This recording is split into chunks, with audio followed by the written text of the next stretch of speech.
Mga kasayan, Rusi Smart, ipapower up natin. Rusi Smart 110, ito siya. 1 year old, yung battery kagad laging lobat.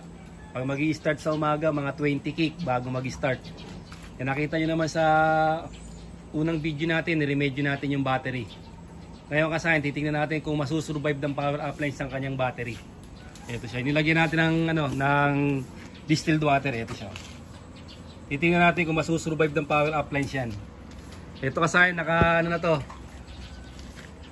nakatanggal na yung mga kaha nya. Bali, ang gagawin ko dito, hahanapin ko na yung mga ililipat natin sa relay.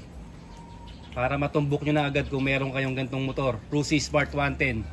Power uplines method natin to para lobat. Mamaya i-interview natin yung may-ari nito para malaman nyo kung anong mga naging sakit nito. At susolusyonan natin ang power uplines. Ayan kasayan, nababaklasin ko yung ito. Bubuksan ko dito para makita ko yung mga ililipat natin sa relay. Ililipat natin lahat sa relay ha. Ito meron na tong switch. May switch na siya meron na siyang park light, headlight, kaya di na tayo maglalagay. Yun ang kagandahan sa may mga switch kagaya ng SYM bonus. Saka ng mga Euro Racing 110. Pero ito kaya maghahanap tayo, battery operated siya. Pag tinignan nyo sa taas, akala nyo primary type. Tignan nyo sa baba, dalawang wire lang siya, battery operated. Ayan siya. Baklasin ko to kasaya na hahanapin ko yun ang ililipat natin sa relay. Sa number 87. Pag nahanap ko na yung wire na ipaglilipat natin, para pang nag-power up kayo, tumbukin nyo na lang kagad doon, di na kayo magtatastas. Mamaya kasayin, babalikan ko kayo. Ito na kasayin, natin, ito siya Ito na yung pangmalakasan natin power up lines ha. Sabi nga ng kabekis natin, one check mate. Ito siya, tingnan nyo, on natin yung susi, lalagay natin to. Ito yung puputulin nyo rito ha, dito siya nakalagay. Pag nilagay natin, iilaw yung headlight. Tapos iilaw yung kanyang dashboard o yung indicator niya. Tapos iilaw ang kanyang yung kanyang backlight, tail light. Ayan na, iilaw siya ha. Okay, pag tinanggal natin, eto siya. Mawawala lahat. Mawawala lahat kasayan, pero gagana yung ating mga gagana yung ating mga signal light. Ayan na. Gagana yung signal light natin. Tapos aandar yung ating motor. Aandar siya. Yan siya kasayan, aandar siya ha. Kapag katuwid kasayan, hindi natin naputol yung yung sa may connection ng ignition switch. Okay siya. Ngayon, ito ngayon yung pinaka niya. Makikita nyo na yung tatlo na yan, mawawala yung tatlo. Mawawala yung tatlong ilaw. Kaya ako dito sa positive. Tutok mo dyan sa positive. Teka, paano magiging na? Para magbibidyo mo harap. Ay, yung ilaw hawakan mo. Ay, ilaw headlight. Dito. Nakasayan, tingnan nyo, walang connection kasayan ha. Walang connection ng headlight, park light, tail light. Ito siya. Magre-rekta tayo sa battery. Sa reda, ilalagay natin yung pinutol natin na wire. Ganito mangyayari. Tingnan nyo. Umilaw yung headlight, umilaw yung indicator. Sige para sa likod. Tapos umilaw yung dashboard. Sabi pare, umilaw yung taillight. Sa madaling salita kasayan, etong isang pinutol natin na to, tatanggalin ko mawawala yung ilaw lahat yan. Pakita mo. Tatanggalin ko to kasayan, umaandar ang motor, mawawala yung ilaw ng tatlo. Sa makatuwid kasayan, ito, sige pare, pakitanggal na. Sa makatuwid, yun ang ilalagay natin sa isang 87. Pero pare, pakitanggal mo itong headlight para baka hindi malaglag. Sa mga tuwid, yun ang ilalagay natin sa 87. Tapos yung isang 87, ito ha. Ngayon mag-uumpisa tayo sa dalawang 87. Isang 87, yung pinutol na yun. Dito yun ha. Yung pinutol natin dito. Tandaan nyo ha, dito nakalagay yan. Meron ditong tinanggal natin ha. Ito, yung automotive hose. Pasok yan dito. Tumbukin nyo na ito kasayan ha. Bali, itong isang wire na to papunta sa taas. Pansinin nyo. Papunta sa taas, hindi papunta sa susian at hindi papunta sa flasher relay. Para buo pa rin yung motor kahit nakaputol to. Ito yun ha. Ito yung ilalagay natin sa 87 ng sa 87 ng relay. Ito yun. Lalagay natin dyan. Pag nilagay natin yung isang 87, Nasaan pa ngayon yung isang 87? Ito naman kasayan kung magkakabit ka ng mini driving light. Sa 3-way switch ilalagay na natin yan. Sa 3-way switch ng mini driving light o ibang pailaw, ilalagay natin dito. Pwede pa nating isama ano. O, tapos dito na tayo sa may ano, sa may loob. Ito naman tatlo kasayan to. Etong tatlo naman kahit magkabaligtaran na, pero ginawa kong 85 yung negative kasi ito siya oh. Yung 85 ilalagay natin sa ground. Sa negative ng battery, didiretso ng body ground. Kaya kung mapapansin nyo, dalawa yung I terminal. Tapos yung isang may I terminal, number 30. Ito siya oh. Yan siya kasaya, number 30 dito yan ha. Number 30, tapos number 85 dito. Tapos yung body ground, didiretso rito sa loob. Oh, accessory wire nasa loob na rin. Ito siya, solid black. Tuturo kami solid black. Ito siya oh. Accessory wire solid black ha. Solid black. Yung ano niya, accessory wire. Ito, akala nyo solid black, ignition coil yan, nasa gilid yung dilaw. Ayun, dilaw. Ito yung solid black oh, yung katabi. Ito yung katabi, ignition coil yun. Dito natin ilalagay itong accessory wire. Kapag nalagay natin yon, buo na yon, iilaw na yung dalawang 87. I-review ko pa rin kayo pag naikabit ko na to naiporma ko na sa paglalagyan nang hindi siya haharang sa may takip niya. Tapos babalikan ko kayo.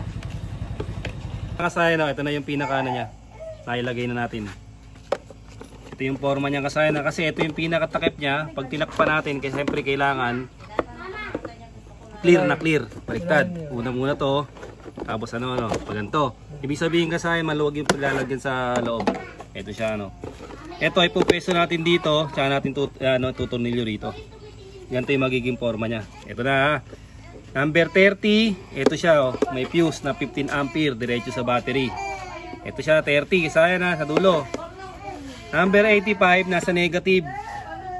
Pansinin niyo, meron pa siyang isang wire nakakapit sa relay pupunta sa body ground. Ito siya, pumunta sa body ground yung ano natin. Ayan yung body ground natin. Tapos yung 86, ito pupunta sa solid black. Yung sinabi ko sa iyo, solid black ha. Hindi to solid black, may lining na black to. Ito. May lining yan, ignition coil to. Ito yun, 12 volts. Solid black, accessory wire. Ayan, okay na tayo rito. Pinalusot ko ngayon dito yung dalawang 87. Ito siya. Tatakbo na sa harapan. Ano ba yan ang gusto mo? Ayan. Pagtakbo niya sa harapan kasayan, ito yung tinanggal natin. Ito yung tinanggal natin sa kulupog na accessory wire. Dito siya nakalagay. Ngayon kasayan, para malaman nyo na nakakabit na siya sa ano, nakakabit na siya sa power relay, aalisin natin yung ano, aalisin natin muna yung kanyang fuse. Okay, puro tayo dito. Bali ang forma niya, ito yung forma niya. Wala siya ano, dahil nabunot tong isa. Pag dinikit natin tong isa na to, pag dinikit natin, magkakaroon siya ng ilaw. Yan, magkakaroon siya ng ilaw, magkakaroon siya ng ano, ng taillight. Kahit ng taillight. Kahit mo sa kanilang taillight ha. Yan, para kita taillight, kita yung ano. Okay. Tapos, magkakaroon dito ng headlight. Magkakaroon din siya ng headlight kasi yung kinuha na natin na to, isa lang. Single lang. Ito yung tinesting natin ha. Ngayon kasayan, inilagay natin sa number 87 ng relay. Ito na siya sa 87 ng relay ha. Para malaman nyo na nakakabit na sa 87 ng relay, ito. Ilalagay na natin yung kanyang ano. Ilalagay natin yung fuse. Pagkabit natin ng fuse, tutukan mo dun sa mera ito. Kailangan makikita nila. Ayan. Pagkabit natin ng fuse, ito siya. Nakapasok na sa power relay. Naka-power up na yung ano natin, yung headlight, tail light, at saka yung park light. Ito siya ba? Gumana na yung ano natin, yung power relay natin. Yan. Ito na siya ngayon. Ngayon kasayan, ito na yung power up lines. Nakaraan, ni-repair natin yung ano, ni-repair natin tong battery, ni-remedyoan natin. Ngayon, papaganahin pa siya lalo ng power up lines. Ito na siya ha, nakalagay na sa relay natin. Ito na yung ano natin. Yung malamig yung makina natin ha. Hindi pa tumatakbo. Ito na siya ngayon. Ayan kasayan, malamig pa yung makina. Pero magiging one click start na tayo niyan. Tapos kasayan, pag nilagay natin yung ano, yung headlight niya. Pare, makaya ko nga nito pare. Lalagay na natin para makita nila yung kaibahan ng ano. Sira yung ano, mahina na yung battery wa, may tama na wa. Pero pag naka-power up yan, gagana pa rin yan. Tapos mga park light niya. Yan, nakakabit na yung ano natin ha. Ito na, tapos headlight tayo. Naka-power relay na tayo. Ito na siya kasayan. Hanapin nyo na kasayan kung asan yung kukurap dyan. Wala kayong makikitang kurap dyan kasayan. Wala kayong makikitang kurap na ano dyan. Yan siya kasayan ha. Naka-stable na yan kasayan. Stable na yung buong linya niya. Tapos ito pa yung isa. Naka-reserva na to kung maglalagay siya ng laser gun, MDL. Ito na yun. Naka-reserva na. Tapos kung magdadagdag pa, ito na. Magkakabit ng voltmeter, cellphone holder with charger, underlights. Ito pa rin. Pwede pa rin paggamitin. Itong isa lang kasayan, tandaan nyo, ito lang yung kinuha natin ha. Yung pinutol natin dito sa kulay black na yan na sama-sama. Nakuha natin yung park light, headlight, tsaka yung ano. Itaas mo, papakita ko sa kanila naka-power relay yan. Para malaman nila na power relay. Yung ilaw ha, sama mo to. Yung masasakot yung ilaw. Ilaw tsaka yung ano. Hindi, nakababa yung ano eh. Ano? Sa taas yung... Ito. Ayan, ayan. Okay ha, dito ka kumuha pag ganun. Okay na. Ito ha. Makikita yung ano natin, yung power relay natin. Tsaka yung ilaw. Okay na. Ito na siya kasayan na. Pag tinanggal natin sa power relay, mawawala siya. Pag nag-overload tayo, may nag-short circuit, ang fuse lang ang papalitan nyo. Wala kayong ibang papalitan dito kundi yan. Nasa safety na tong motor nyo pagka nakalagay na kayo sa power appliance.